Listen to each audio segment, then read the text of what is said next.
Bismillahirrahmanirrahim. In the name of Allah, the most just and the most merciful, may His peace and blessings be upon us all, and may God bless that I stand before you today, and may He bless those who seek the truth, for indeed seeking the truth is no easy task. But truth is a heavy burden. Leadership is a heavy burden. To lead is to hold power. Leadership is not just about authority and power.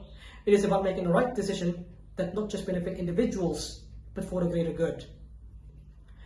And ethical leadership is what distinguishes a great leader from an ordinary one. But what is ethical leadership, you might ask? Well, ethical leadership is a practice to hold power and influence with honesty, integrity, and equity.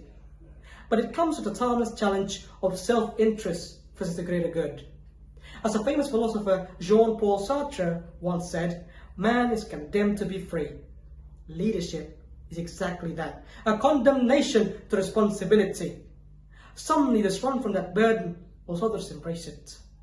For example, in 1863, a man stood on a battlefield in Gettysburg.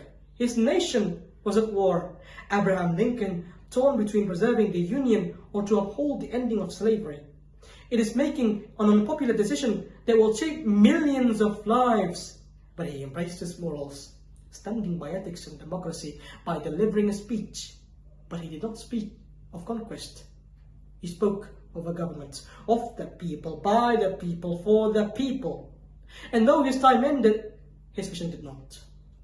And that simple speech became seed. A century later, that seed grew into the civil rights movement. Martin Luther King Jr. stood before thousands of crowds, turning Lincoln's dream into his own "I have a dream." And today, that dream still lives because one ethical leader, one can create a wave that carries across generations. And a true leader actually qualifies as a professor. Why? Because the word professor comes from the Latin professare, to declare, to speak truth, even when it is dangerous. It is the courage to be hated for defending what is right. A true leader then must be a professor of truth, of justice. And a true professor does not ask, will this make me more powerful? They ask, will this make my people stronger? But ethical leadership is often a lonely road, where one must choose between what is easy and what is right. An ethical leader doesn't just focus on achieving results, but achieving it the right way. But what happens when leaders don't have the courage to make that choice? What happens when self-interest overpower integrity? Then leadership is no longer leadership. It is corruption.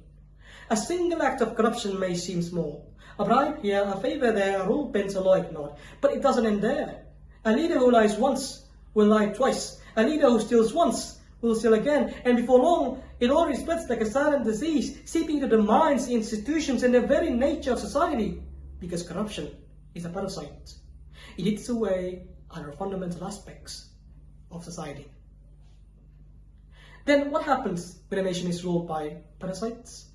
It is drained. The parasite grows while the host grows weak. And history has seen this time and time again. One such example is Zimbabwe. It was once called the breadbasket of Africa. It had the potential to be one of the richest nations in the continent. It had a rich soil, a strong farming economy, and a bright future. But then came Robert Mugabe, their liberator. But he clung to power for 40 years, deliberating his people. His nations fell bit by bit. Once land reforms meant for the poor were taken away. Everything fell once the streets crumbled, but the palace shines.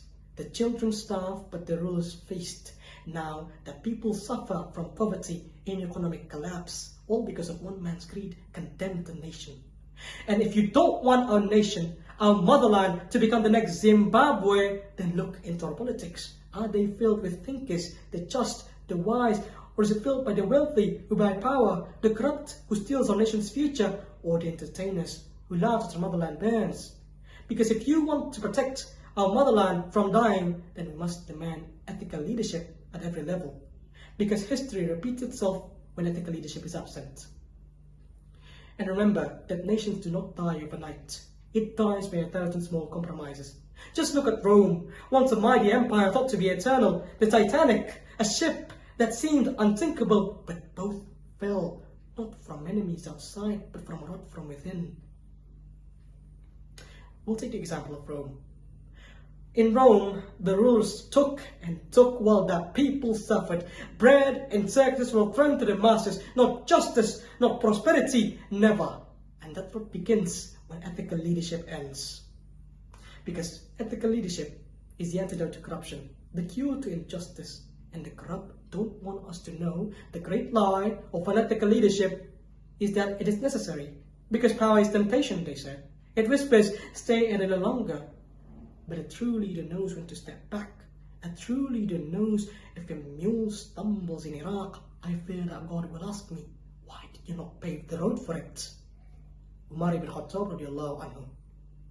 Because leadership is not about what you take, it's about what you give. And those who will not serve does not deserve to lead. Thank you for listening to my speech, and wassalamu alaikum warahmatullahi wabarakatuh.